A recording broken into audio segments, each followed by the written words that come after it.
अगर भगवान की कथा का कोई सच्चा श्रोता है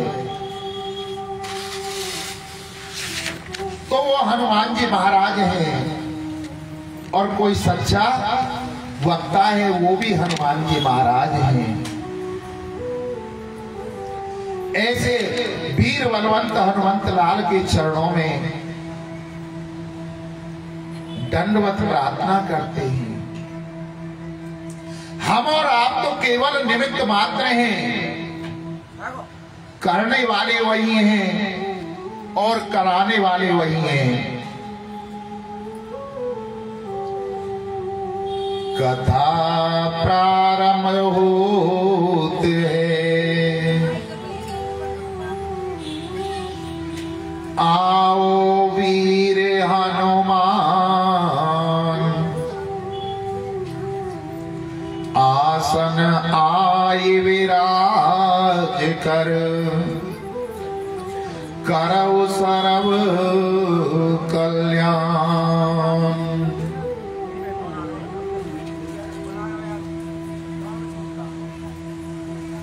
श्री सुखदेव जी महाराज वर्णन करते हैं कि हे राजन, मेरे द्वारकाधीश का प्रथम विवाह रुक्मणी जी के साथ में हुआ, और रुक्मणी जी को जब द्वारका लेकर के आ गई, बड़ी खुशी मनाई गई। और जब व्यक्ति के जीवन में जब खुशी आने लगती है तो उससे जलने वालों की भी कमी नहीं होती। अगर कोई व्यक्ति 10-20 हजार रुपए प्रति माह कमाता है,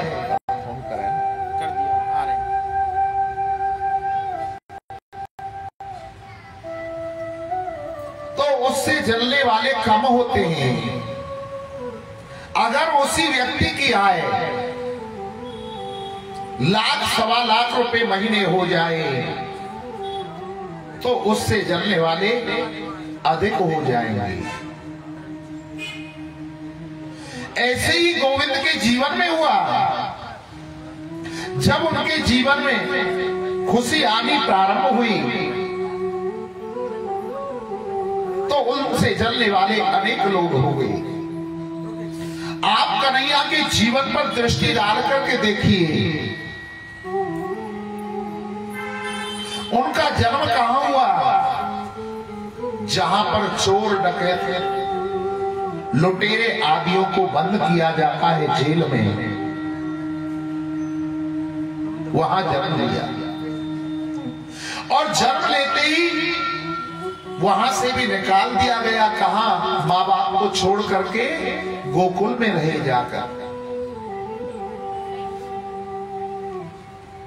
वहां थोड़े बड़े हुए कि गोकुल को भी छोड़ना पड़ गया, वृंदावन को भी छोड़ना पड़ गया, पुणे मथुरा आना पड़ गया। वृंदावन में रहे, वृंदावन को छोड़ करके चले गए।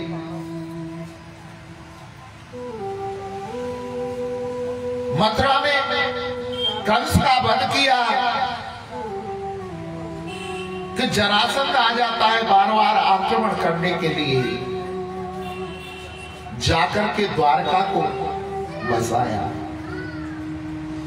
जीवन में इतने संकट आए परंतु वो कभी भी उन संकटों से नहीं घबराए।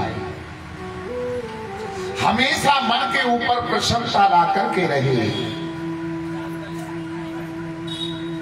दुख में तड़पो मती, सुख में फूलो मती, प्राण जाए मगर नाम भूलो मती। मुरली वाले को मन में रिझाते चलो, कृष्ण गोविंद गोपाल गाते चलो।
साधु जी सीताराम सीताराम, प्रेम से बोलो राधे श्याम राधे श्याम। गोविंद के जीवन में इतने दुख आए, परंतु मेरे गोविंद कभी भी नहीं घबराए। विवाह हुआ, रुक्मणी जी के साथ में बड़े आनंद से रहते थे। रुक्मणी जी के गर्भ धारण हुआ और एक बालक को जन्म दिया जिसका नाम था प्रद्युम्न। गोविंद के शत्रुओं की कमी नहीं थी, जलने वालों की कमी नहीं थी। संबासुर नाम का एक राक्षस आता है और प्रसूत का गृह से उस बालक को चुरा करके ले जाता है। ले जाकर समुद्र में फेंक दिया। तो उस समुद्र में कुछ मछुआरे मछलियां पकड़ रहे थे। उन मछुआरों के जाल में वो मछली आ जाती है जिसने उस बालक को निगला था। मछुआरे घर ले जाकर मछली को बनाने के लिए उसे काटते हैं तो उसके उदर से वो बालक जीवित निकल आता है। और उस बालक को लेकर के वो मछुआरे संबासुर के पास गए और जाकर के कहा कि हे स्वामी, देखो मछली के उदर से, पेट से ये बालक जीवित निकला है। संबासुर के यहाँ पर एक काम करने वाली थी जिसका नाम था विद्यावती। संबासुर ने उस बालक को विद्यावती को दे दिया और कहा कि हे देवी, तुम इसका लालन पालन पोषण करिए। विद्यावती उस बालक का लालन पालन करने लगी। एक दिन नारद जी उस विद्यावती के पास आते हैं और कहने लगे कि हे देवी, तुम्हारी गोद में जो ये बालक खेल रहा है ना, ये तुम्हारा पति है। विद्यावती हाथ जोड़कर कहने लगी कि हे गुरुवर, कैसे? तो नारद जी बतलाते हैं कि पूर्व जन्म में ये कामदेव थे और तुम इनकी पति रति थी और तुम भगवान शंकर की तपस्या को भंग करने के लिए गई। और भगवान शंकर ने जब अपना तीसरा नैन उघारा, जब शिव तीसरा नैन उघारा, निर्गत काम भयो जरि छारा। जैसे ही भगवान शंकर ने अपने तीसरे नैन को उघारा, कामदेव जल करके भस्म हो गई थी। रति ने बार बार प्रार्थना की,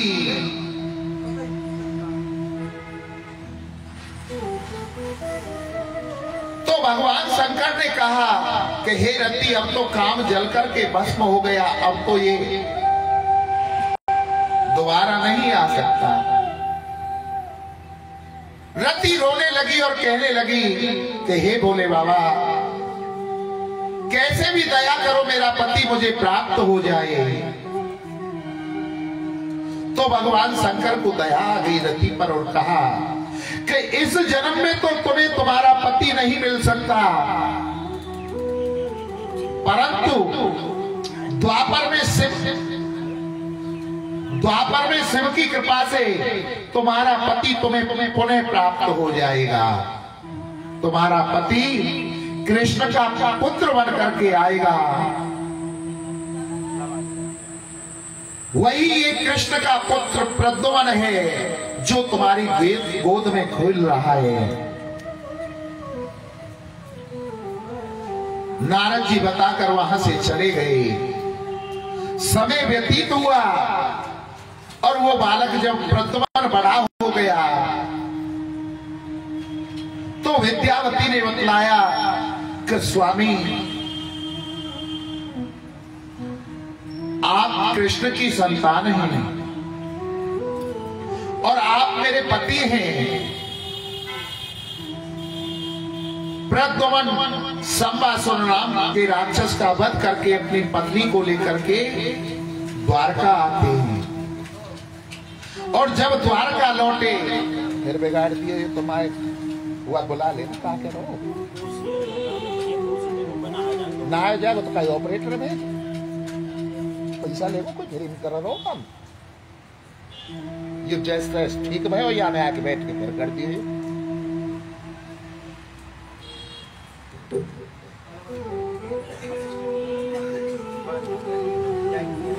जब तक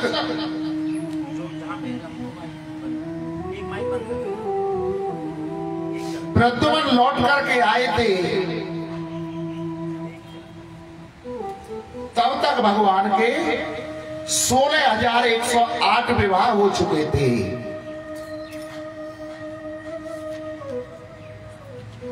सुखदेव जी से राजा परीक्षित कहने लगे कि हे गुरुवर, आपने तो हमें एक ही विवाह का वर्णन सुनाया, 16,107 विवाह और कैसे हुए,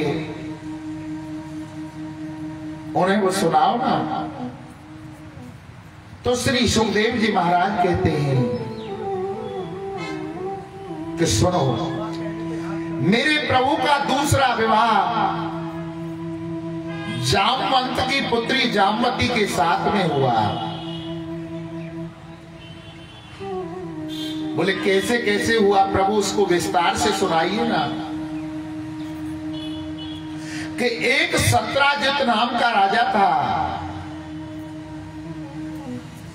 उस राजा के पास में एक सैमंतक मणि थी, जिस मणि की प्रतिदिन 10 घंटे सेवा की जाती थी, पूजा की जाती थी, तो वो 8 बार सोना देती थी। मैं हूं, मेरी पत्नी है, एक छोटा मेरा भाई है जिसका नाम प्रसेन है, और एक मेरी पुत्री है जिसका नाम सत्यभामा है। गोविंद ने कहा कुल मिलाकर तुम 4 प्राणी हो, तो तुम इतने सोने का क्या काम करते हो?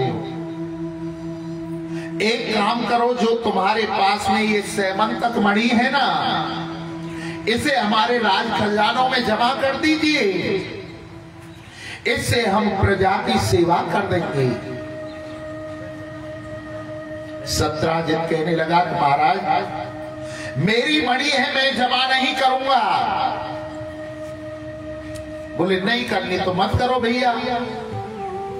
सत्राजित अपनी मणि को लेकर के अपने घर चला गया।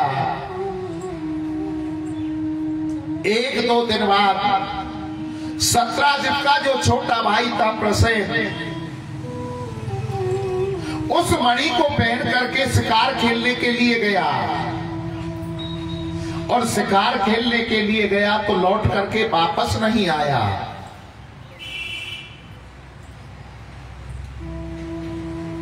सत्राजित का भाई जब प्रसेन लौट करके नहीं आया तो सत्राजित सोचने लगा, हो न हो जिस मणि को पहन करके मैं परसों कृष्ण की सभा में गया था, उसे आज मेरा भाई पहन करके गया और भाई लौट कर नहीं आया है, हो न हो कृष्ण ने मेरे भाई का वध करवा दिया है और उस मणि को ले लिया है। कृष्ण के जीवन पर कलंक लग गया। अगर साई से भी ज्यादा कोई वस्तु काली है तो वो है कलंक।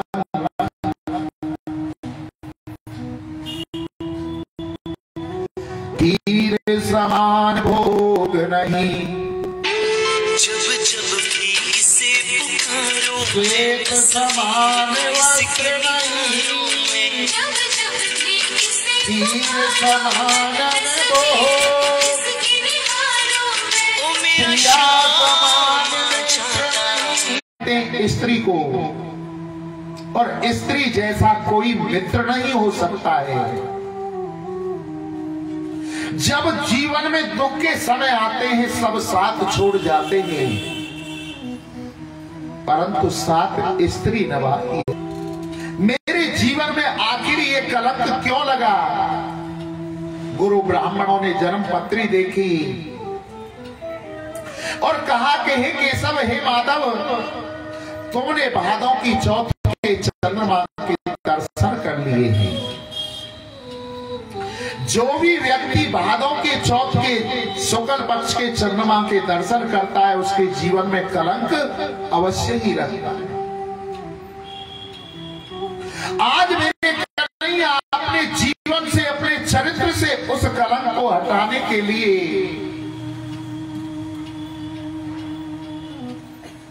10 सैनिक अपने साथ में लेकर के और उस मणि की खोज में जाते हैं। जंगल में गए, वहां जाकर के देखा कि प्रसेन मरा हुआ है और वहां से कुछ सिंह के पैर आगे की तरफ जा रहे हैं। सिंह के पैरों का पीछा करते करते गोविंद आगे बढ़ते हैं। कुछ दूरी पर जाकर देखते हैं कि वो शेर भी मरा हुआ पड़ा है। वहां से एक रीछ के पैर जा रहे हैं। उन पैरों के निशानों का पीछा करते करते गोविंद आगे बढ़ते हैं तो देखते हैं कि एक गुफा के अंदर वो पैरों के निशान जा रहे हैं। उन्हीं निशानों का पीछा करते करते उस गुफा में प्रवेश करते हैं तो उस गुफा के अंदर एक बहुत सुंदर कन्या उस मणि के साथ खेल रही थी। गोविंद ने जब उस कन्या के हाथ में उस मणि को देखा तो उससे पूछा कि हे देवी, तुम कौन हो, तुम्हारा क्या परिचय है और इस मणि को हमें दे दीजिए, इसके कारण हमारे जीवन में कलंक लगा है। वो कन्या कहने लगी कि मैं जामवंत जी की पुत्री हूं, जामवंती मेरा नाम है। इतनी ही बात हुई थी कि इतने में जामवंत जी वहां आ जाते हैं और कहा, मणि आपको नहीं मिल सकती, अगर मणि आपको चाहिए तो आपको हमसे युद्ध करना होगा और युद्ध में अगर आपने हमें हरा दिया तो आप ये मणि लेकर के जा सकते हो, अन्यथा मणि आपको नहीं मिलेगी। ये जामवंत जी कौन थे? ये वही जामवंत जी थे जब राम युद्ध हुआ था। राम के साथ उस युद्ध में जो जामवंत जी थे वही थे। और जब भगवान राम उस युद्ध को जीत गए थे, सबसे मेरे प्रभु राम ने कहा था कि जिसको जो चाहिए वो मांग लीजिए। काई ने भक्ति मांगी, काई ने शक्ति मांगी और सबको पूछा गया कि तुमने कितने राक्षस मारे, तो सब वानरों ने बताया कि महाराज मैंने 10 मारे, मैंने 15 मारे, मैंने 20 मारे, कोई कहता मैंने 2 मारे। जामवंत जी का जब नंबर आया तो अन्य वानर उनके ऊपर हंसने लगे और कहने लगे कि महाराज ये तो बूढ़े जामवंत हैं, इन्होंने किसी को नहीं मारा। जामवंत जी ने उस युद्ध में भाग नहीं लिया था। जब जामवंत जी की मांगने की बारी आई तो जामवंत जी प्रभु श्री राम से कहने लगे कि हे राघवेंद्र, मैंने इस सारे युद्ध को अपनी इन आंखों से देखा है और मुझे इस युद्ध में सिवाय तुम्हारे कोई भी योद्धा दिखाई नहीं दिया। वीर तो इसमें 3 हैं, परंतु योद्धा तो तीसरे मेरे रघुवीर। योद्धा आप ही हो। मैं आपसे चाहता हूं कि मैं देखूं तो सही तुम्हारी बाजुओं में कितना बल है, आप मेरे साथ में युद्ध तो कर लो। प्रभु श्री राम कहने लगे, जामवंत जी, इस जन्म में तो मेरा और आपका गुरु सेवक स्वामी सेवक का नाता है, गुरु शिष्य का नाता है, स्वामी और सेवक का नाता है, और स्वामी और सेवक का युद्ध नहीं हो सकता।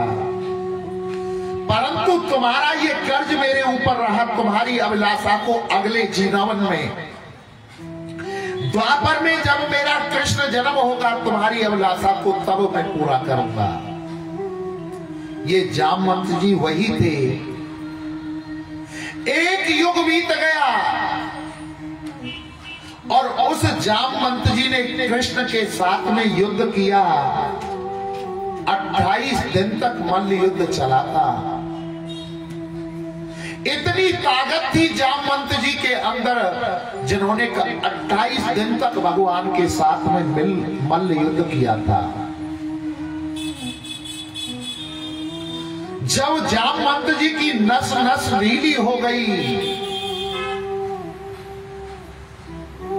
तो एक झलक मेरे गोविंद ने जामवंत जी को राघवेंद्र सरकार की दिखाई, धनुष बाण कंधे पर दिखाई दिया।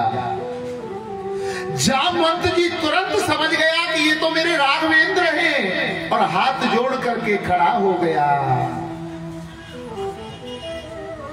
कि प्रभु आप बड़े दयालु हो,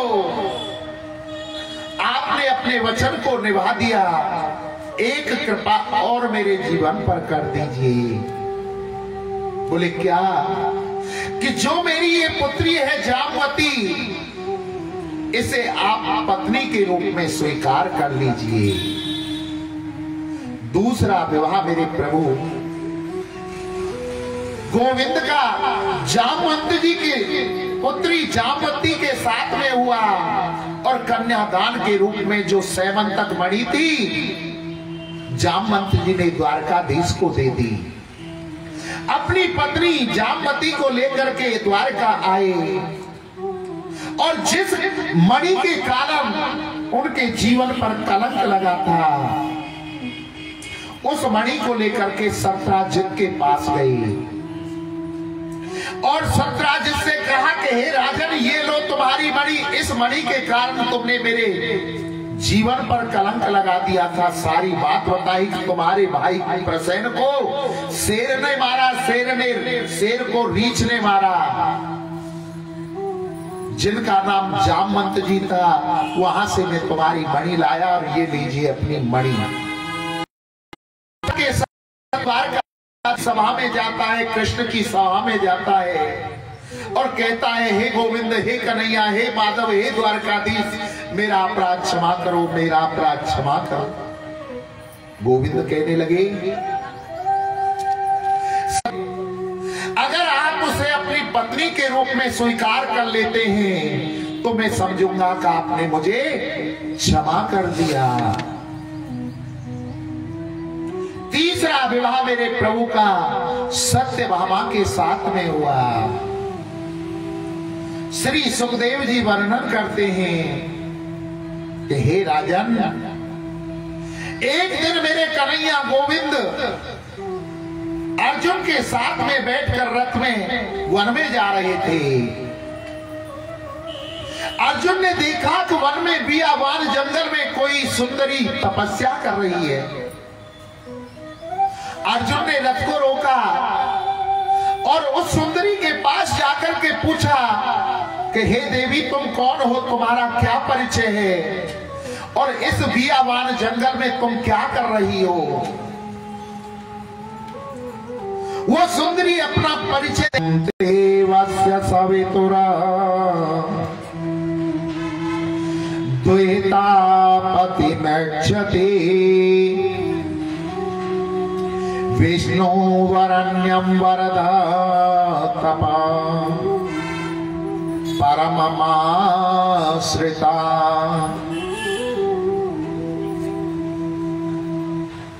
कि मैं यहां पर कृष्ण को पति के रूप में प्राप्त करने के लिए तपस्या कर रही हूं। अर्जुन ने कहा, देवी तुम्हारी तपस्या पूरी हुई, अब तुम्हें तपस्या करने की जरूरत नहीं है, क्योंकि वो गोविंद मेरे साथ रथ में बैठे हुए हैं। चौथा विवाह मेरे गोविंद जी का कालिंदी के साथ में अर्थात यमुना के साथ में हुआ। अवंती देश की राजधानी है जिसे आज उज्जैन के नाम से जाना जाता है। वहां विंद और अरविंद नाम के दो भाई थे। उनकी परम लाडली बहन थी मित्रविंदा। पांचवा विवाह मेरे प्रभु का मित्रविंदा के साथ में हुआ। कौशल देश के राजा थे नगनजित। उनके यहां पर 7 बड़े बलशाली बैल थे। एक बैल के अंदर कम से कम 1000 हाथी का बल था। ऐसे 7 बैल थे और उस राजा ने घोषणा करवा रखी थी कि जो एक साथ इन 7 बैलों के नकेल डाल देगा उसके साथ में अपनी पुत्री का विवाह कर दूंगा। मेरे कन्हैया ने 7 बैलों के एक साथ नकेल डाल दी थी।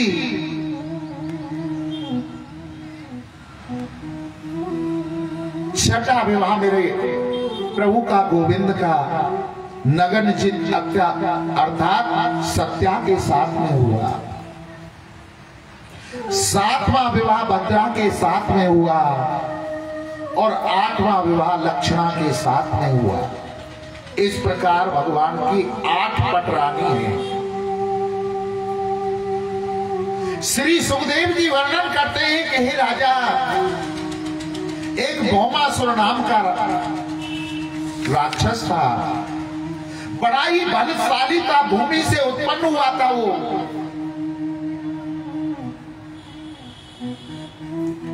इतना आता था कि जिस भी राजा के यहां वो जाता था और वहां उसे कोई कन्या सुंदर पसंद आ गई तो उसे जबरदस्ती उठा लाता था और लाकर अपनी जेलों में बंद कर दे करता था। और मन में उस भौमासुर ने ये संकल्प कर रखा था कि जब ये कन्याएं 20,000 हो जाएंगी तब एक साथ इनके साथ विवाह करूंगा मैं। आज तक उस भौमासुर ने 16,100 राजकुमारियों का अपहरण करके अपनी जेल में बंद कर लिया। उन राजकुमारियों ने कृष्ण के पास पत्र लिखा कि हे गोविंद, हे माधव, हे मधुसूदन, हे कन्हैया, हे द्वारकापति, हमें कैसे भी इस भौमासुर की जेल से छुड़ाओ। पत्र लेकर सेवक आया। कन्हैया ने जब उस पत्र को पढ़ा तो अपनी पत्नी सत्यभामा को साथ में लिया और भौमासुर के पास पहुंच जाते हैं और भौमासुर से युद्ध प्रारंभ हो जाता है मेरे प्रभु का। भौमासुर का उद्धार कर दिया मेरे प्रभु ने। 16,100 राजकुमारी हाथ जोड़ करके कहने लगी कि हे गोविंद, हे माधव, हम जानती हैं हम पवित्र हैं, आप जानते हो हम पवित्र हैं, परंतु हमारे जीवन पर कलंक लग चुका है कि हम व्योमासुर के जेल में बंद रहे हैं, कोई हमको अब अपनाएगा नहीं। अगर आपने हमारे जीवन पर इतनी कृपा की है कि व्योमासुर की जेल से हमें छुड़ाया है, तो एक कृपा और कर दीजिए हमारे जीवन पर। आप हमको अपनी पत्नी के रूप में स्वीकार कर लीजिए। बहुत बड़ा श्राप फैलता उन कन्याओं के चरित्र पर इतना दाग लगता। मेरे गोविंद ने उन 16,100 राजकुमारियों को एक साथ सत्यभामा को साक्षी मान करके अपनी पत्नी के रूप में स्वीकार कर लिया। इस प्रकार मेरे प्रभु के 16,108 विवाह पूर्ण हुए। अब सुनिए 16,108 विवाह कौन कौन है, कैसे कैसे उनकी पत्नी बनी। 8 प्रकार की प्रकृति बतलाई गई है।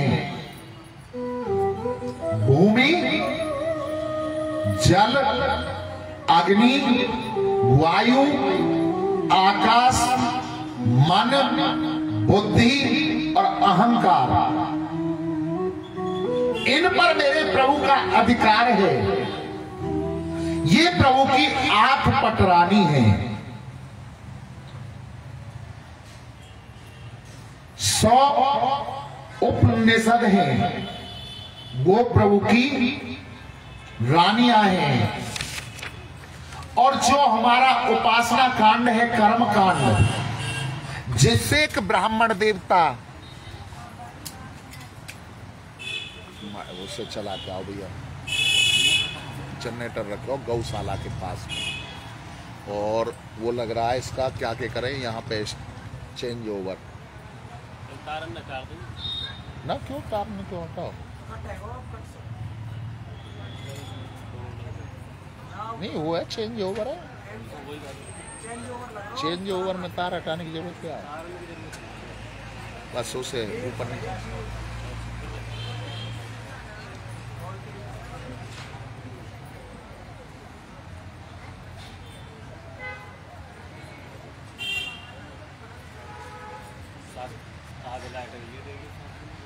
सात दिना में आज शनिचर पहली बार आए हो।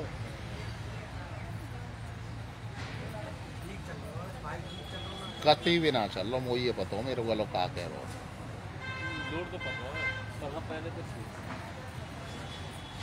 जो अब के बेटा 1 रुपया दे जाऊंगा उसको,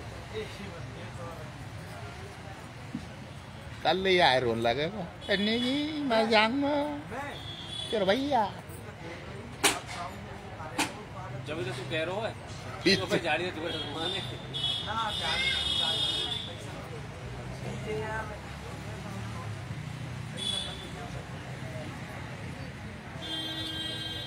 जब तो यू काम ही करना होता है, कम से कम सीख।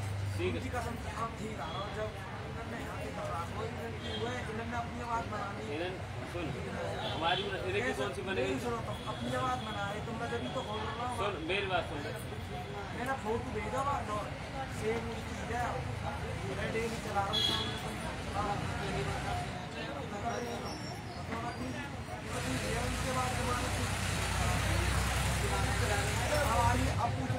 मरवा दो गए बच्चा, देख लो एक बार।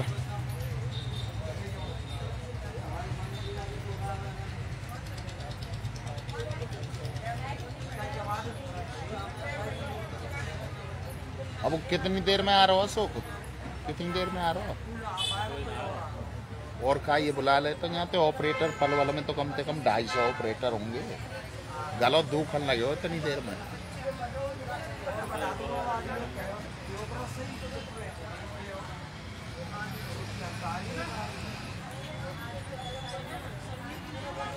गोल आवाज बना, गोल आवाज ही ना बने, गोल आवाज में दम ही ना बनो।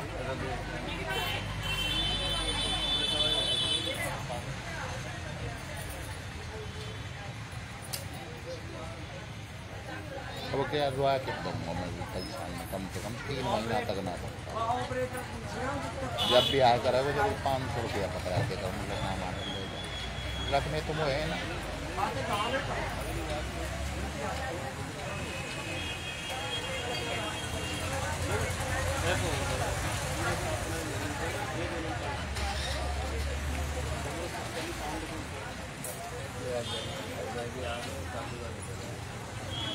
दिक्कत तो ना आना पूरे दिन सेट कर देना। हाँ दूर रहेगा तो ना रहेगा लेकिन बाकी पूरे दिन कोई दिक्कत ना आ सके। एक बार सेटिंग करके चला खुद नहीं रहेगा। और कर्म कांड के अंदर 16,000 मंत्र आते हैं जो कि हमारे 16 संस्कार करते हैं। जन्म से लेकर के और मृत्यु तक व्यक्ति के 16 संस्कार किए जाते हैं। संस्कार विवाह आदि सब कर्मों को करते हैं। वो भी भगवान की पत्नी बन करके आए वो मंत्र।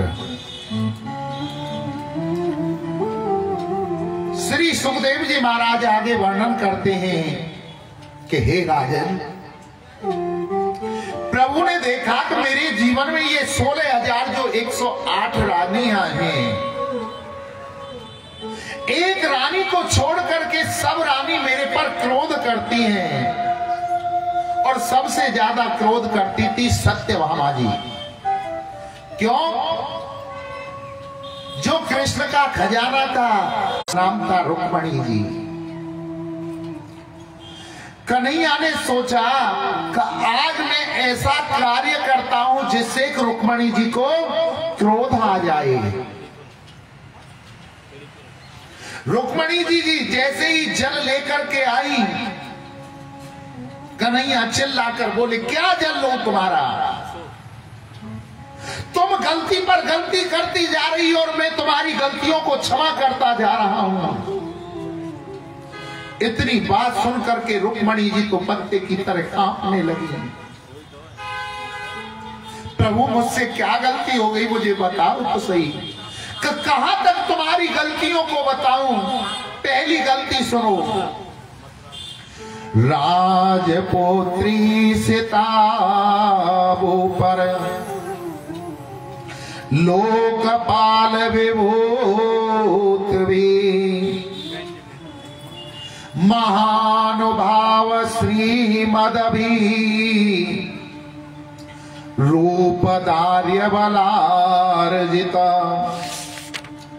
कि पहली गलती तो तुमने ये की कि तुम एक राजा की पुत्री थी और तुम्हें वरने के लिए बड़े सुंदर सुंदर राजकुमार आए शिशुपाल जैसे, और तुमने उन शिशुपाल जैसे सुंदर राजकुमारों से विवाह नहीं किया।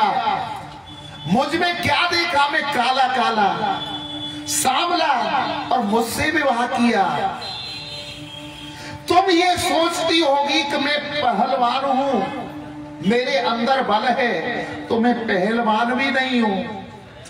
राजेभ्यो विहत्र शंभो समुद्र शरणं गतान् बल प्रतिकृत द्वेषानः प्रतस्तनता सतान। मैं बलवान भी नहीं हूं, मैं तो जरासंध के डर के मारे मथुरा से भाग आया और आकर के मैंने समुद्र के बीच में शरण ली। समुद्र के बीच में अपनी कुटिया बना करके घर बना करके रहता हूं। और आप ये सोचती हो कि मेरे जो मित्र सखाए वो बड़े धनवान होंगे, तो मेरा कोई भी सखा धनवान नहीं है। मेरे तो मित्र कैसे हैं? साधु सन्यासी महात्मा जो हर समय क्या करते रहते हैं? गोविंद जय जय गोपाल जय जय जय जय गोपाल जय जय राधा रमण हरि गोविंद जय जय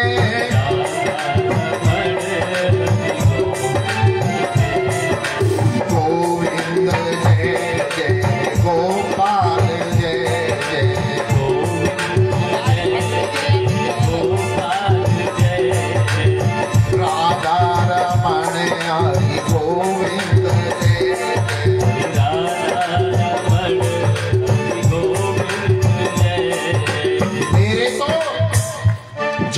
रहे या मित्र हैं, वो साधु सन्यासी महात्मा हैं जो हर समय केवल इस मंत्र का जप करते रहते हैं।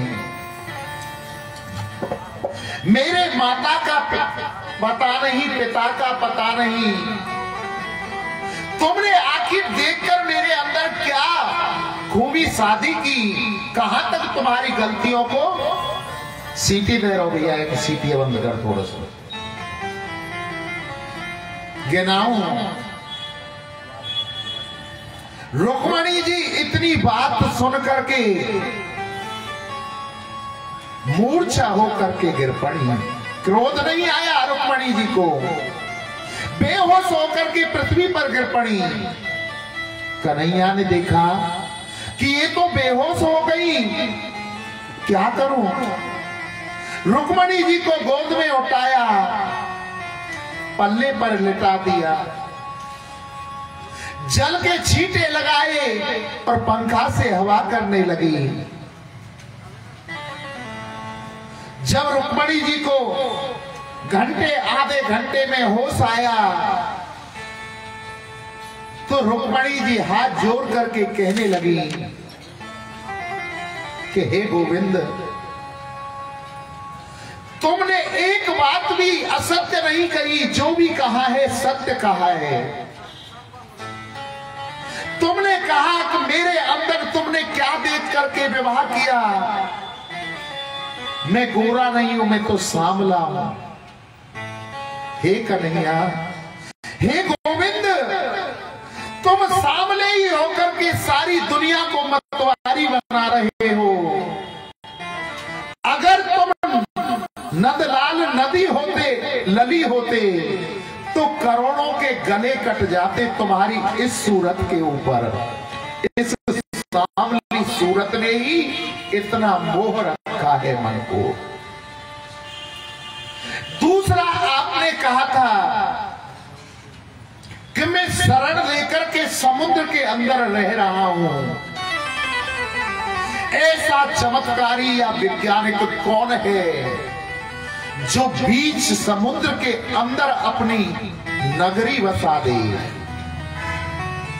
तुमने बीच समुद्र जल के अंदर अपनी नगरी को बना रखा है, ऐसा वैज्ञानिक कौन है। तीसरा, आपने कहा था कि मेरे मित्र तो साधु सन्यासी है, कोई धर्म तो है ही नहीं। जब कबीर जी कहते हैं, कबीरा सब जग निर्धन, धन बिनता नहीं कोई, धन बिनता सोई जानिए, जाको राम नाम धन हो। अगर इस जगत में कोई धनवान व्यक्ति है तो वह है केवल जिसने राम नाम का धन कमा लिया, कृष्ण नाम का धन कमा लिया, वही धनवान है, कोई धनी नहीं है। और उस धन को कोई साधु सन्यासी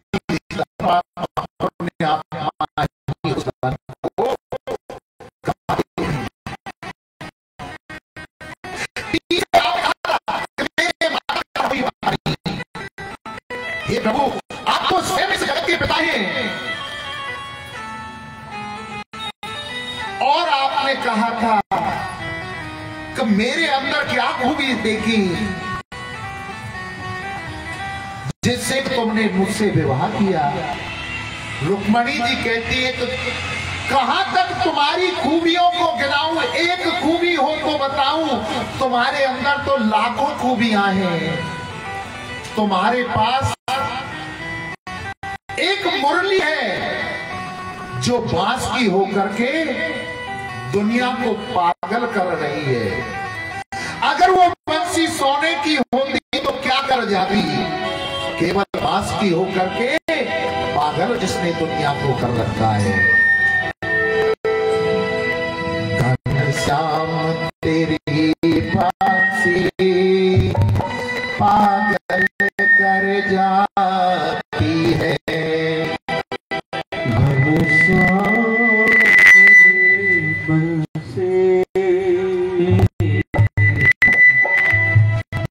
पागल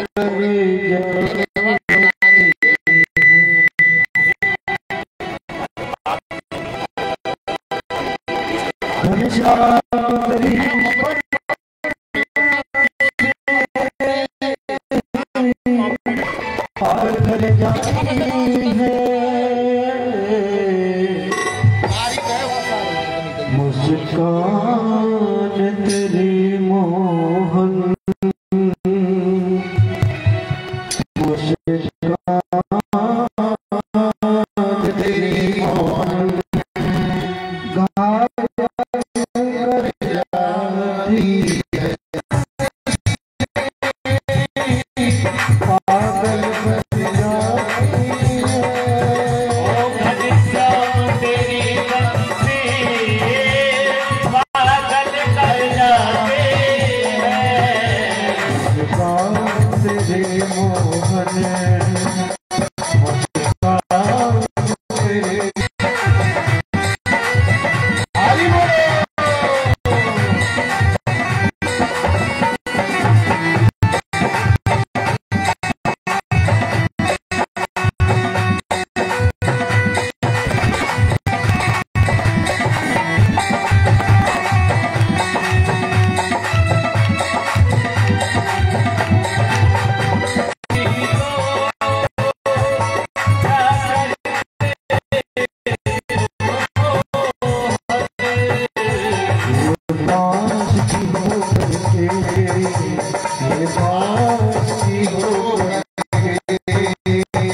दर्दों को सहना बंसी ने सिखाया है।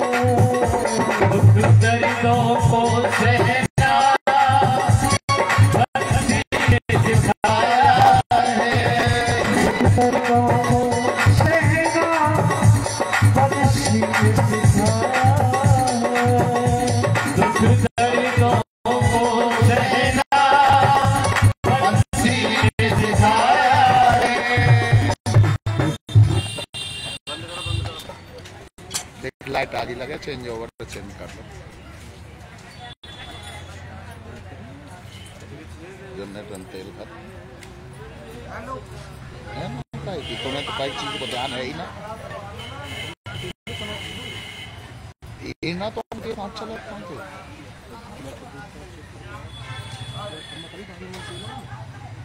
2.5 लीटर कितनी देर चलेगा जाते जाते 10-15 मिनट। तो ये कोई इंजन थोड़ा जनरेटर है। देख देख खड़ा है कि जहाँ पे थोड़े मत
गंध भगवान की जय। जय जय श्री राधे श्याम। साधु जी सीताराम प्रेम से बोलो राधे श्याम। राधे श्याम। क्या हुआ भैया? तेल डाल दो, पानी डाल दो भैया, ध्यान रखो थोड़ी देर।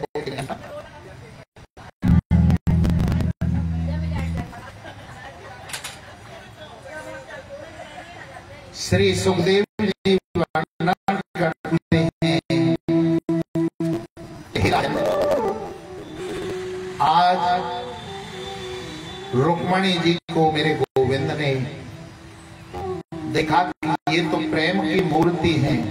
रुक्मणी जी ने कभी भी जीवन पर क्रोध नहीं किया था।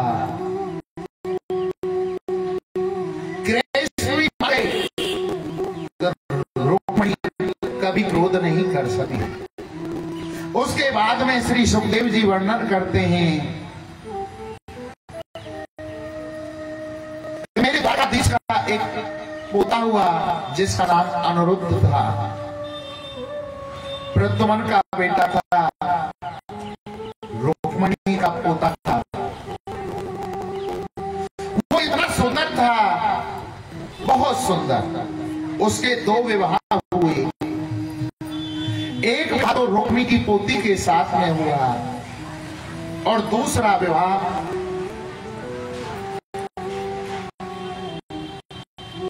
वाणासुर की पुत्री थी उषा। उषा ने अनिरुद्ध को स्वप्न में देख लिया और उस पर मोहित हो गई।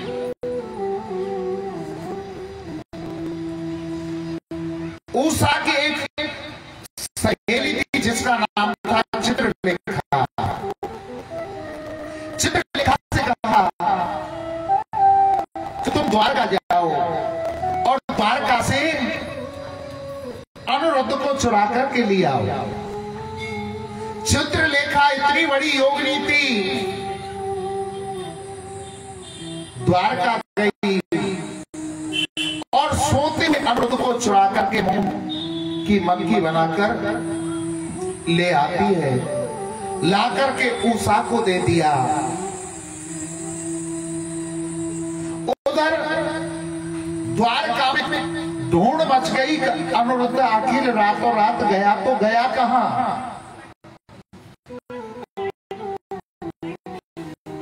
पता चला वो तो वाणासुर के वहां पर है।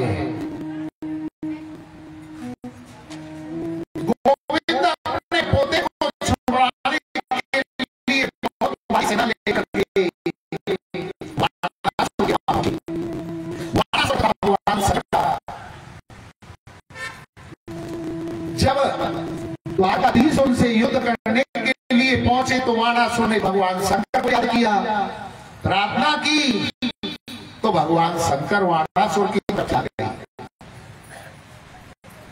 जो तुम्हें हुआ शंकर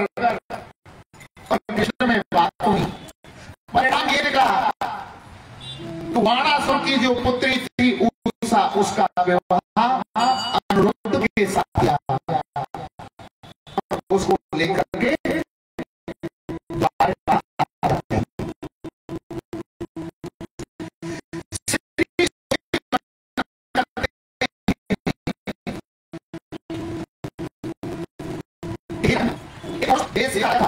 जिसका नाम था पौंडरिक। एक बार वो राजा काशी में घूमता हुआ आया और काशी नरेश से आकर के पूछने लगा कि हे काशी नरेश, लोग कृष्ण को भगवान क्यों मानते हैं, क्यों उसकी पूजा करते हैं? काशी नरेश कहने लगा, महाराज ज्यादा तो मुझे नहीं पता है, परंतु मैंने सुना है उस कृष्ण के कभी कभी 4 हाथ हो जाते हैं और कभी कभी उसके पास में सुदर्शन चक्र आ जाता है। बोले अच्छा,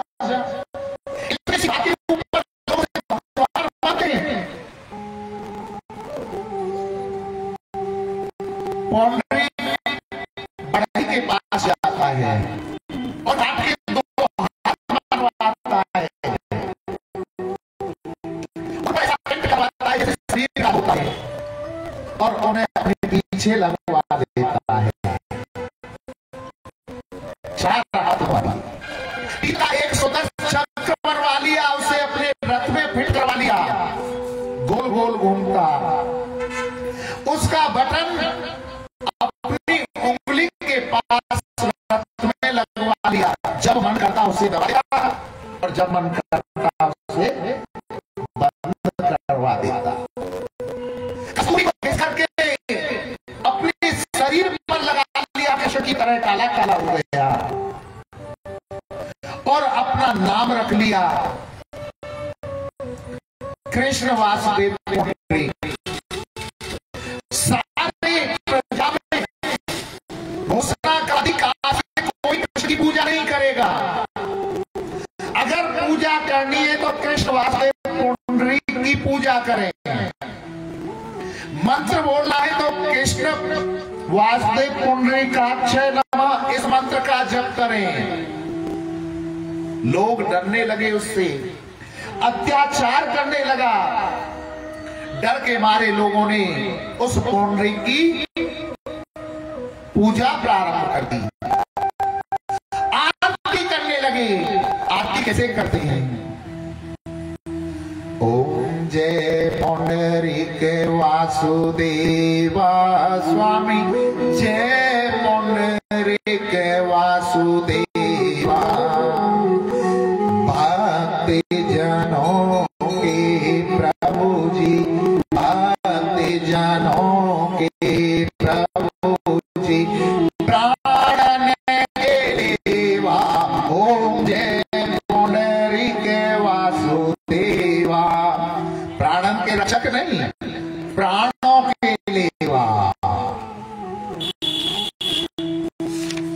पुंडरीक ने कृष्ण के पास में सूचना भिजवाई कि हे कृष्ण, अगर तुम्हारे अंदर ताकत है तो हमसे युद्ध करने आओ। गोविंद उसकी सूचना को पाकर पुंडरीक के पास युद्ध करने के लिए जाते हैं। युद्ध छिड़ जाता है और ऐसा युद्ध हुआ कि मेरे गोविंद ने अंत में उस पुंडरीक का उद्धार कर दिया। पुरोद्धार का धीश भगवान की जय।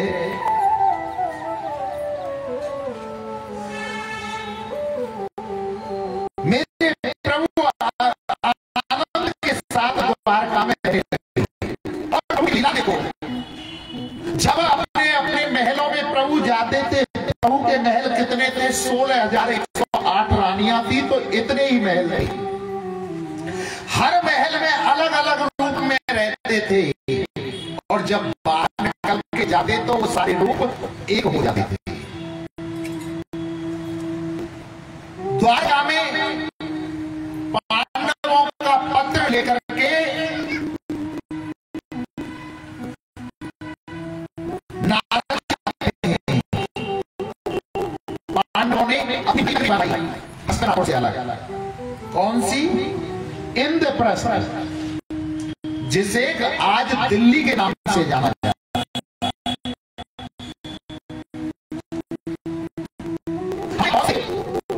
नाम बदलिए। जब हमारे देश में मुस्लिम समाज आया,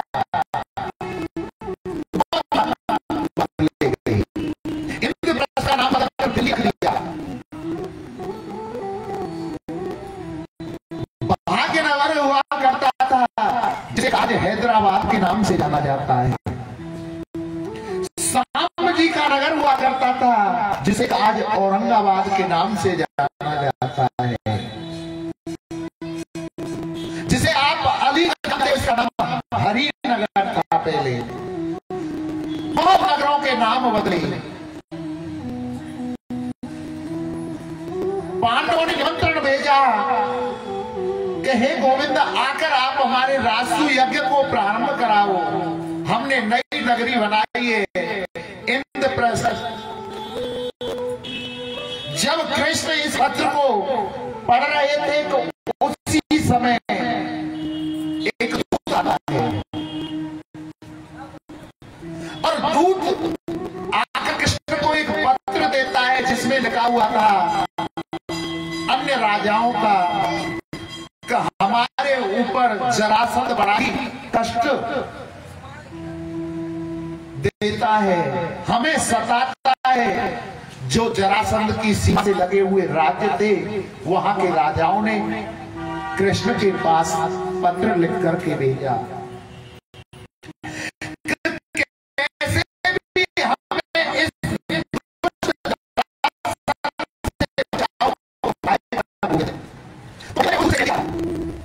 अभी तो मैं इंद्रप्रस्थ जा रहा हूं, परंतु उन राजाओं से कह देना कोई न कोई युक्ति का उपाय मैं जरूर करूंगा।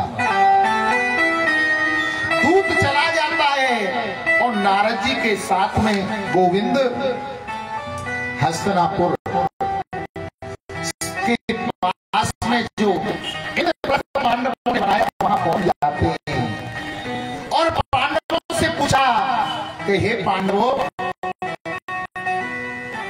तुम राष्ट्र युद्ध को करने जा रहे हो, क्या तुमने सभी राजाओं को अपने हक में कर लिया है? क्या सभी राजा तुम्हारे हक में हैं?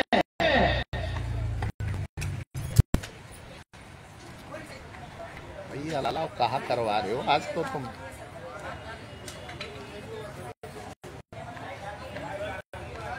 लाइट आ गई है तो भैया लाइट कर दो। आज तो तमाशा बना दियो। हमें पहले ही पता कोई शनि शराब है वो। अरे शनि शरत में हाथों से बंदो करवा लाओ। 3 जने तो पकड़ करवा लाओगे यार।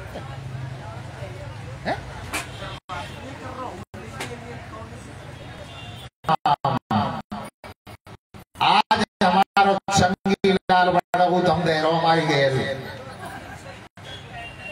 अब चंगी लाल पे कथा सुनाते, जब ही सुन रहे वही चंगी लाल। एक हमारा चेला था चंगीलाल। आ जाओ चंगीलाल जी, आ जाओ। तो चंगीलाल एक बार कवि बन गया। कवि बन गया तो कहीं कवि सम्मेलन हो रहा था, चंगीलाल स्टेज पर गया और चंगीलाल के हाथ में जैसी माइक आया, चंगीलाल फूल के ना समाया। पहली लाइन चंगीलाल ने सुनाई, इस चिल्मन से ये झांके। दुनिया ने कही वाह वाह वाह वाह वाह, ताली बजाई। इतने में दूसरी लाइन चंगीलाल ने रोक दी, उस चिल्मन से वो झांके। ताली बजाई बड़ी जोर से। अब तो चंगीलाल की जब ऐसी ताली सुनी तो चंगीलाल सोचने लगा कि हम तो छा गए गुरु, अपनी तो खोपड़ी चढ़ गए। फिर लाल को लगा कि हम तो बहुत ज्यादा फेमस होते जा रहे हैं। माइक को पकड़ लिया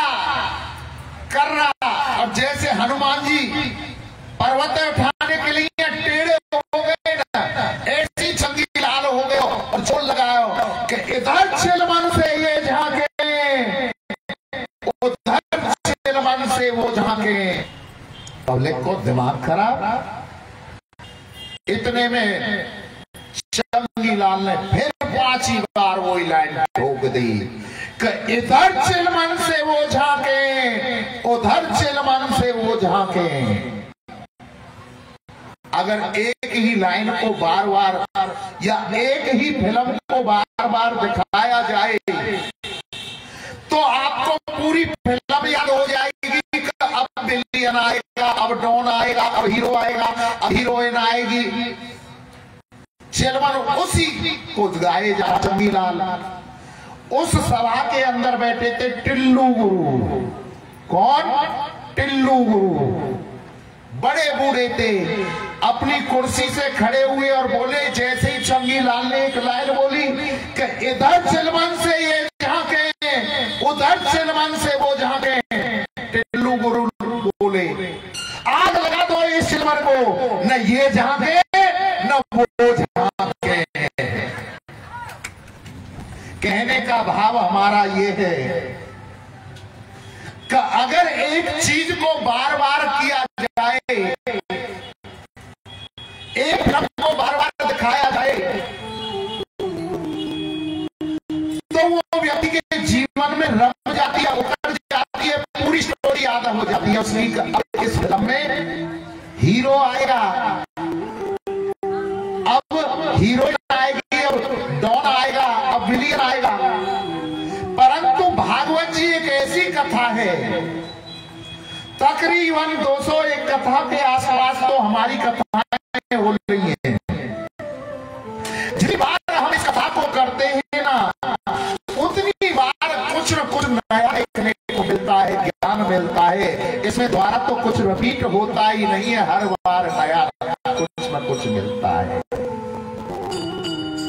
श्री सुखदेव जी महाराज कहते हैं कि हे राजन, मेरे गोविंद पहुंच जाते हैं इंद्रप्रस्थ में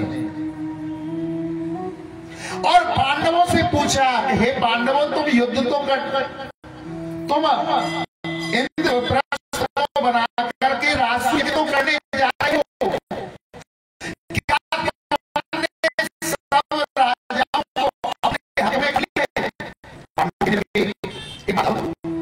एक राजा को छोड़ करके बाकी सारे राजा हमारे हक में हैं।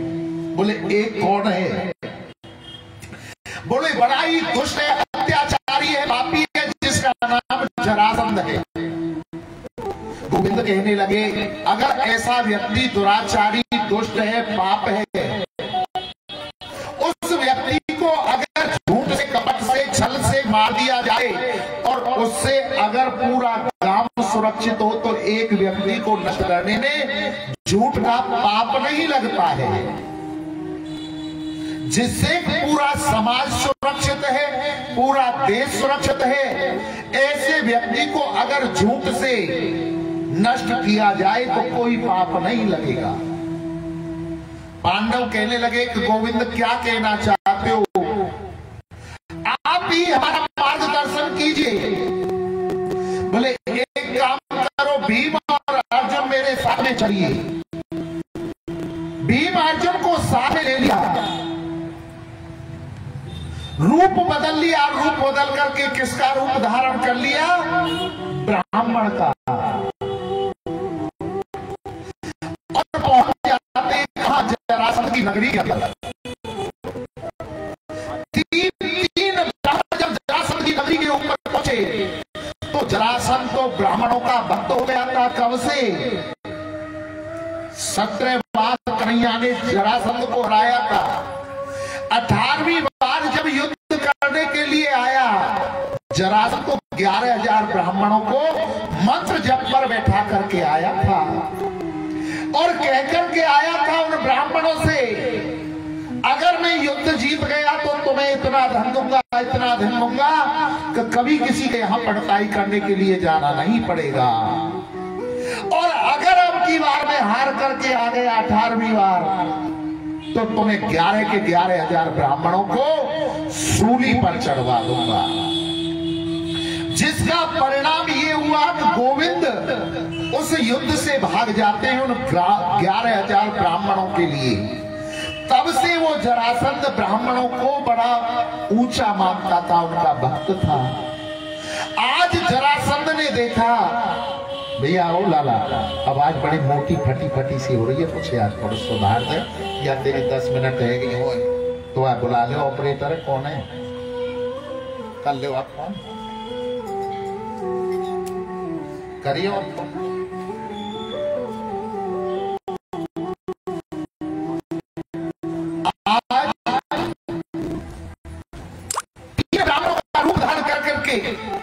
पांडव और कृष्ण वहां जाते हैं, तीनों ब्राह्मणों को देख करके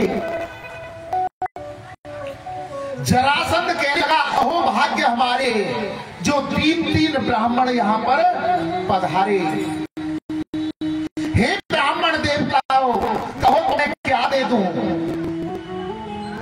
ब्राह्मण कहने लगे कि महाराज हमें कुछ नहीं चाहिए। नहीं नहीं, ऐसा तो हो ही नहीं सकता कि जरासंध के यहाँ पर से बगैर लिए कोई ब्राह्मण चला जाए। राजा हम जो मांगेंगे वो तुम दोगे? हाँ वही दूंगा, पहले वचन दे दो। राजा ने वचन दे दिया। अब तो कहने लगे, यो तम नो देहि राजन यदि मन्यसे युद्धार्थिनो वयं प्राप्ता राजन्यानां यथाक्षणम्। अगर राजन कुछ देना ही चाहते हो तो हम तीनों में से किसी के भी साथ में आप युद्ध कर लीजिए। बोले महाराज आप क्या कह रहे हो? ब्राह्मण और युद्ध ये तो कहीं की संगति नहीं है। युद्ध तो केवल क्षत्रिय को शोभा देता है। मैंने आपको वचन दिया है कि युद्ध तो मैं आपके साथ में करूंगा, परंतु पहले मुझे अपना परिचय तो दे दो। आप आखिर हो कौन जो युद्ध मांग रहे हो? तो कन्हैया कहने लगे कि जो हमारी माही तरफ खड़े हैं, ये पांडव पुत्र अर्जुन है,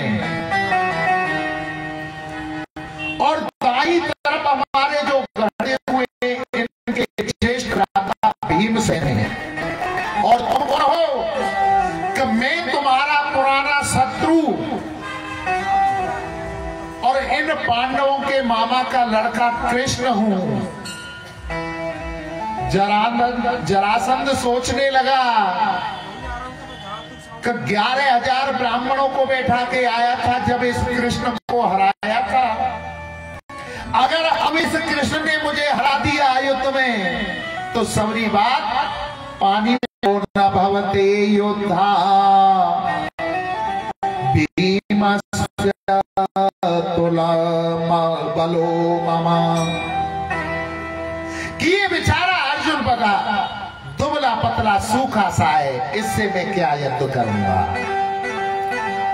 भीमसेन बड़ा मोटा ताजा लग रहा है, ये मेरे समान बल में लग रहा है, भीम के साथ में युद्ध करूंगा। इतनी बात सुनी भीम ने, भीम तो फूल करके कुप्पा हो गया। तो देखो जरासंध ने कृष्ण को फेल कर दिया, द्वारका नाथ को फेल कर दिया, भगवान कृष्ण को। अर्जुन जो अपने आप को बड़ा बड़ी गांधारी मानता है, अर्जुन को फेल कर दिया। मुझे सिलेक्ट किया है, मुझे पास किया है, मैं युद्ध करूंगा। युद्ध प्रारंभ हो गया, मन युद्ध होने लगा। सुबह से शाम हो गई, युद्ध होते। पहले जमाने का नियम था कि पूरे दिन युद्ध चलता था, सूर्योदय से लेकर और सांझ तक। और जैसे ही होता था युद्ध शांत हो जाता था, योद्धा अपने अपने शिविर में चले जाते थे। एक दिन की 2 दिन नहीं, 18 हो गए युद्ध को चलते चले। भीमसेन की नस नस को ढीला कर दिया, परंतु भीमसेन से जरासंध का वध नहीं होता है, हार में नहीं आता है जरासंध। लाख कोशिश करता है भीम जरासंध को मारने की, परंतु जरासंध मरता ही नहीं। 18वें दिन की रात्रि को जब अपने अपने शिविर में पहुंचे तो भीमसेन कृष्ण से कहने लगा, हे कन्हैया, हे माधव, हे मधुसूदन, इस जरासंध में तो इतना बल है कि इसने मेरी नस नस को ढीला कर दिया। आपसे सत्य कह रहा हूं, मुझसे युद्ध नहीं किया जाएगा, या तो इसका उद्धार कर दो, नहीं तो मैं सत्य कह रहा हूं, कल में युद्ध भूमि से भाग जाऊंगा, मेरा नाम बेशक से रण छोड़ दिलाए। कन्हैया कहने लगे, और युद्ध करो, जिस दिन आपको सिलेक्ट किया था, पास किया था, हमें फेल किया था, अर्जुन को फेल किया था, उस दिन तो बड़े फूल करके तुम कुप्पा हो गए थे, और लड़ो जरासंध के साथ में, और युद्ध करिए। भीमसेन कैसे भी इस जरासंध का उद्धार करा दो, अब मेरे अंदर ताकत नहीं कि मैं इससे युद्ध करूं। बोले कोई बात नहीं, कल इसका उद्धार करा।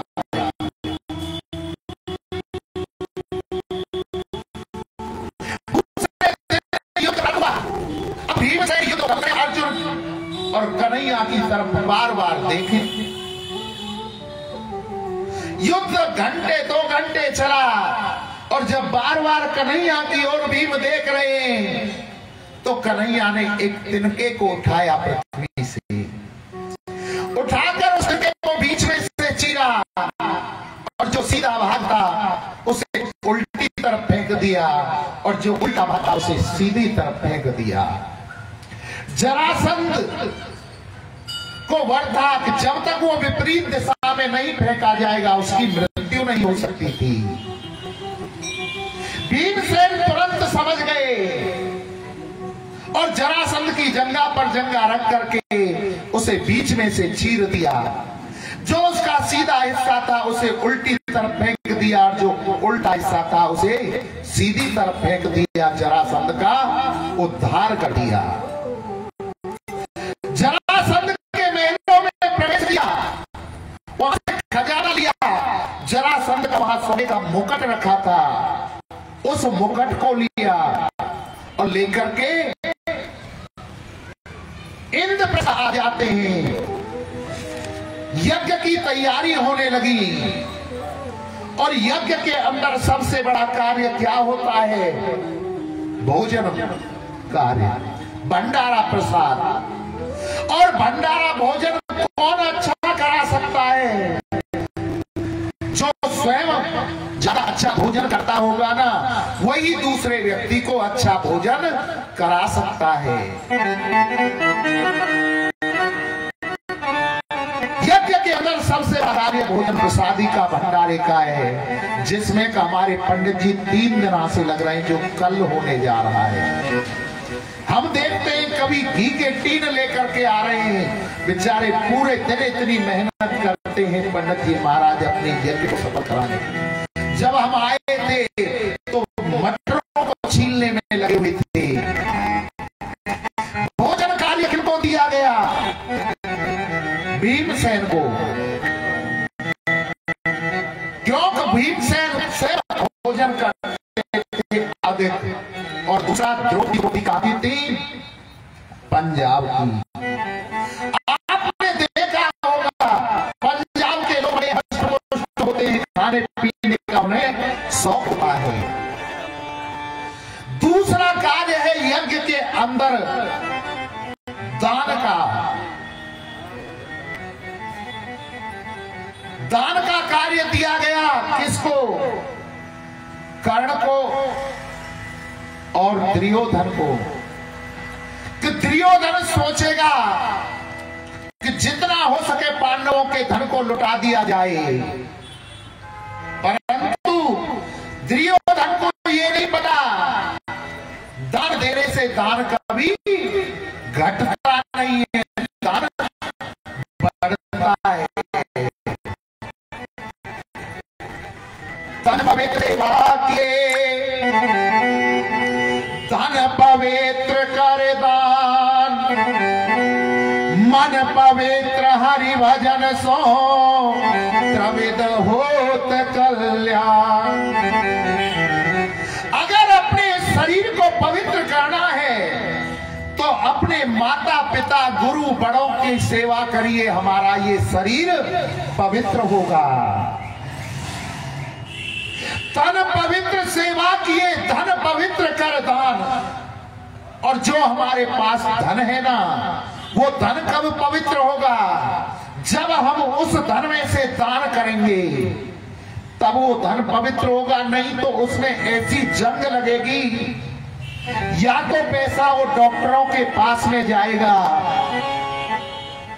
डॉक्टर मिनट 2 मिनट में कह देते हैं कि हार्ट अटैक आ गया, 5 लाख रुपए लगेंगे, 10 लाख रुपए लगेंगे, कोई तोल मोल भाव नहीं करते, चुपचाप डॉक्टर को पकड़ा देते हैं। या फिर संतान खराब निकलती है, जुआ खेलती है, शराबी निकल जाती है, ऐसे स्थानों पर धन खर्च होता है। अगर उस धन को पवित्र करके रखना है, उस जंग से बचाना है, तो उसे दान भी करने वाला है। किसी भी गरीब की कन्या का विवाह हो रहा है, जी खोल करके उसमें दान लगा दो, तुम्हारा दान कभी व्यर्थ नहीं जाएगा। गौशाला, धर्मशाला, मंदिर, देवालय, भागवत कथा, यज्ञ, अनुष्ठान आदियों में धन को लगाओ, पवित्र रहेगा। तन पवित्र सेवा किए, धन पवित्र कर दान, मन पवित्र हरि भजन सो। मन कब पवित्र होगा? जब हम परमात्मा का नाम जप करेंगे, परमात्मा का नाम लेंगे। और परमात्मा का नाम कब आएगा? जब हम कथा कीर्तन भागवत आदियों में जाएंगे। तो कहते हैं कि जैसी संगति वैसी होती है, जैसी पिए पानी वैसी बोले वाणी, जैसा करेगा संग वैसा चढ़ेगा रंग। जैसे संगत में आप जाओगे वैसी संगति करो। जितना लुटाया जाए लुटा दो, पांडवों का धन है। परंतु दुर्योधन को ये नहीं पता था कि कर्ण के हाथ में ऐसी रेखा है, वो दान के लिए उस स्थान से एक उठाएगा तो तुरंत 2 बन जाएंगी। अगला कार्य क्या था? अतिथि सेवा। उसको मेरे गोविंद ने लिया कि जो भी अतिथि आ रहा था उसके पैरों को गोविंद धोते थे और अपने दुपट्टा से उन्हें धोते थे। और जब वो अतिथि भोजन कर लेता था तो उसकी पत्तल को उठा करके गोविंद उठाते थे।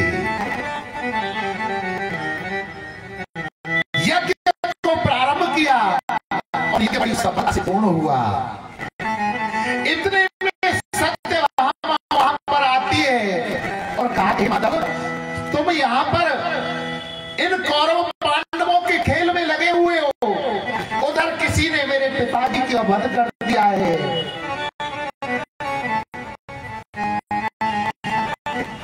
सत्यभामा को गोविंद ने अपने हृदय से लगाया और कहा कि जिसने तुम्हारे पिताजी को मारा है ना, उससे मैं जीवित नहीं छोड़ता। गोविंद वहां से उस यज्ञ को सत्यभामा को साथ लेकर बाहर आए और आकर पता चला कि सत्यभामा का वध सत्यधनवा नाम के राक्षस ने किया है और उनकी मणि को ले लिया। प्रभु ने सत्यधनवा नामक राक्षस को मार दिया, परंतु वो सेमंतक मणि नहीं मिली। उसकी खोज की गई तो वो सेमंतक मणि अक्रूर जी के पास मिली। अक्रूर जी को दंड दिया गया कि तुम प्रतिदिन इसका 10 घंटे पूजा और जो इसमें से 2 क्विंटल प्रतिदिन सोना निकलता है उसे तोल करके राज खजानों में जमा करोगे।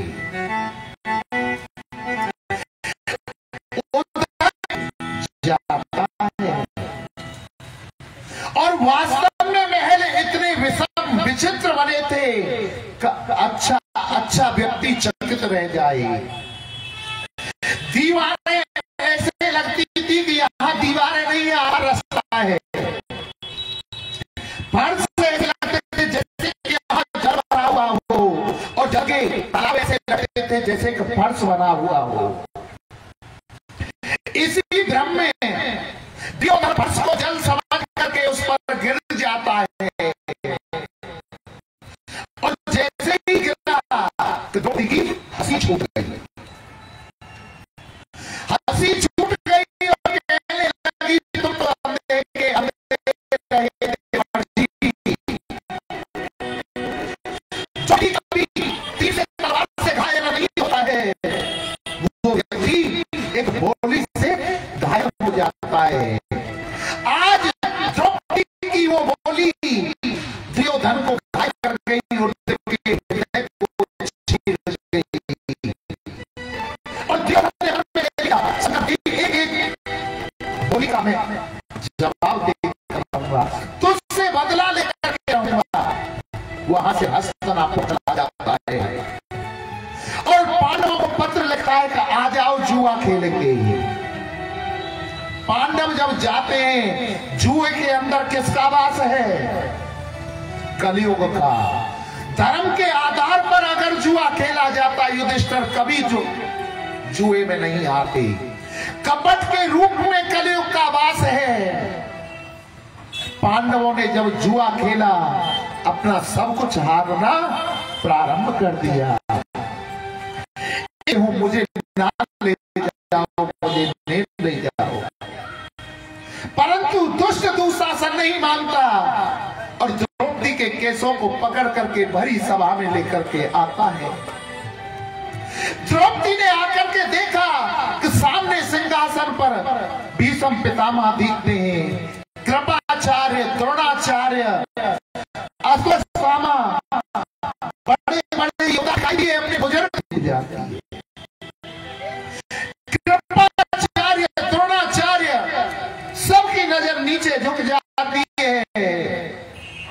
जब द्रौपदी को लगा कि ये कोई मेरी लाज नहीं बचाएगा, फिर नजर अपने पतियों पर जाती है कि इस सभा में मेरे 5 पति बैठे हुए हैं, वो मेरी बेइज्जती नहीं होने देंगे, वो मेरी लाज बचा लेंगे।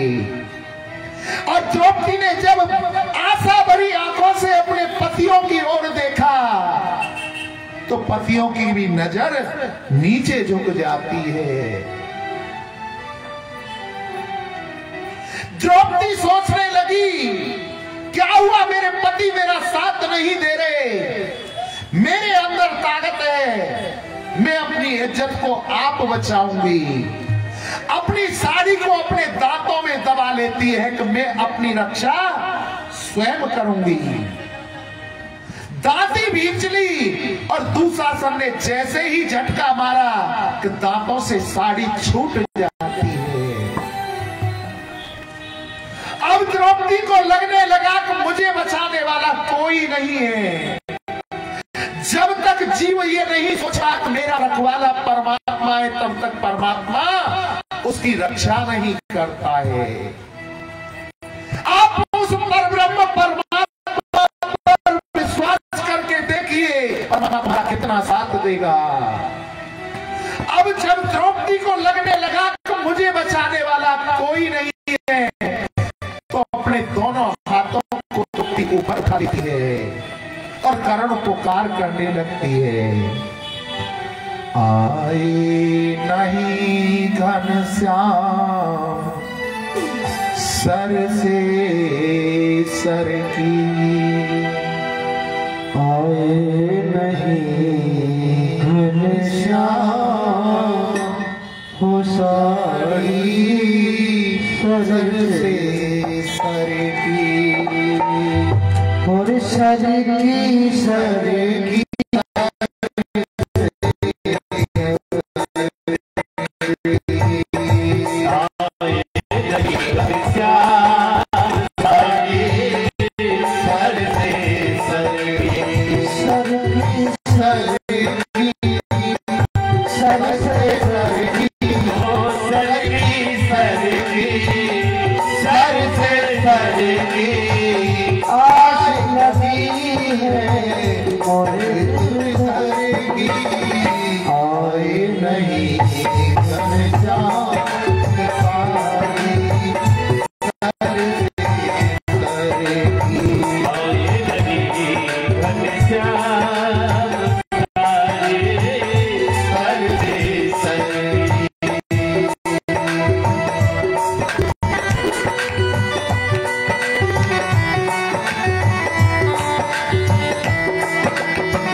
पांचों पति मेरे ऐसे बैठे जैसे अबला नारी। ओ पांचों पति ऐसे बैठे जैसे अबला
याद करो प्रभु उस दिन को उंगली कटी तुम्हारी। याद करो प्रभु उस दिन को उंगली कटी तुम्हारी। याद करो प्रभु उस दिन को उंगली कटी तुम्हारी। याद करो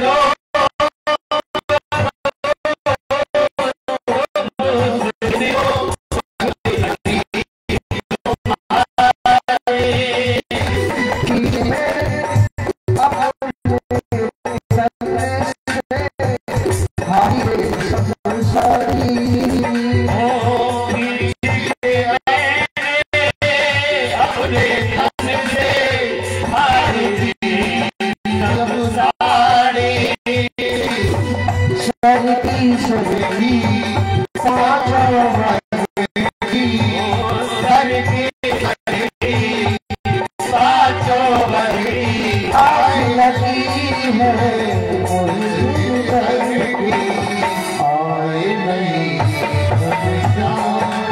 सारे सर के भरे आए नहीं घनश्याम सारे सर से चले आए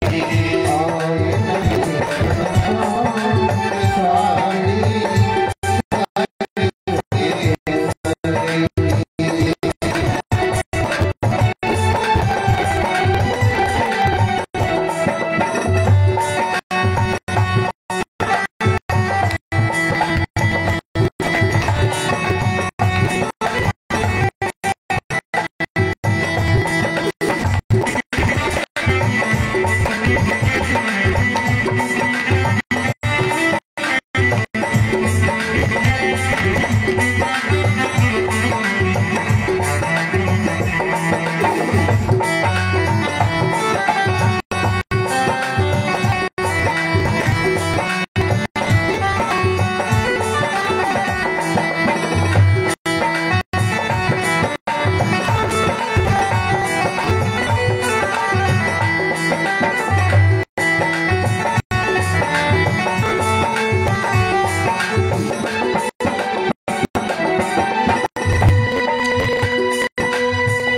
राधा छोड़ी रुक्मणी छोड़ी छोड़ी करोड़ सवारी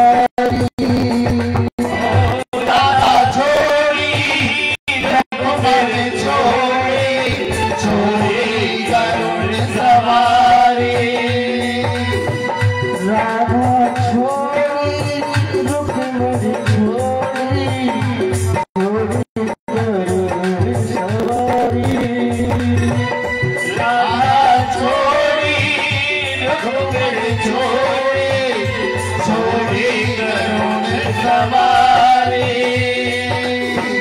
नंगे पैरों दौड़े आए देखो से मुरारे नंगे पैरों दौड़े आए देखो से मुरारी नंगे पैरों दौड़े आए देखो से मुरारे नंगे ही पैरों दौड़े आए देखो से मुरारी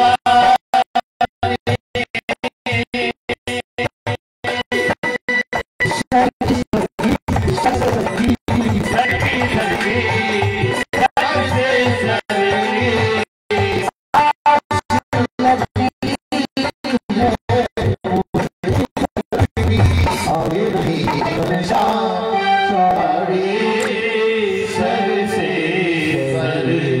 ऊपर विश्वास करता है तब तक परमात्मा उसका साथ नहीं देते। उस परमात्मा पर तुम विश्वास करके देखो, हर हालत में परमात्मा तुम्हारा द्रौपदी की लाज को बचाया। उसके बाद पांडवों को 12 वर्ष का वनवास होता है। 1 वर्ष का है, जिसे जो चाहिए वो ले लो, और मैं भी प्रतिज्ञा कर रहा हूं कि इस युद्ध के अंदर मैं अस्त्र नहीं उठाऊंगा। तो दुर्योधन कहने लगा क्या करेंगे ऐसे का लेकर के, कि एक और चलता है युद्ध करने के लिए, जिसके पास मात्र 3 बाण थे, और अपनी माता से कहा कि माता मुझे आज्ञा दो, मैं युद्ध करने जा रहा हूं। क्या आज्ञा है मेरे लिए? कि बेटा जो हारे उसकी तरफ से तुम्हें सहारा बनना है, तुम्हें हारे का सहारा बनता है। तो केवल 5 हैं बेचारे, हार जाएंगे, तो बेटा तुम्हें हारे का सहारा बनना है। और अगर तुमसे कोई मांगे इस युद्ध में कोई भी, तो देने से पीछे पीछे मत हटना बेटा। अपनी माँ को वो वीर वचन देकर चलता है कि माँ मुझसे जो मांगेगा मैं उसे वो वचन पूरा करूंगा। कहा कृष्ण कहते हैं मैं नहीं मानता, मैं जब मानूंगा तुम्हारा एक बार अगर इस पीपल के सारे पत्तों को एक बार में बींद करके आ जाए कभी नीचे जाता है। मौरवी का लाल कहने लगा, वो वीर कहने लगा अपने पैर को हटा लो नहीं तो ये पैर में छेद कर देगा। गोविंद ने अपने पैर को हटा लिया और कहा कि वास्तव में तुम वीर हो, अगर आज मैं तुमसे कुछ मांगू तो क्या मुझे दोगे वीर? वो मौरवी का लाल कहता है आप आदेश करिए। मेरी मां ने कहा था कि अगर कोई मांगे तो उससे पीछे मत हटना।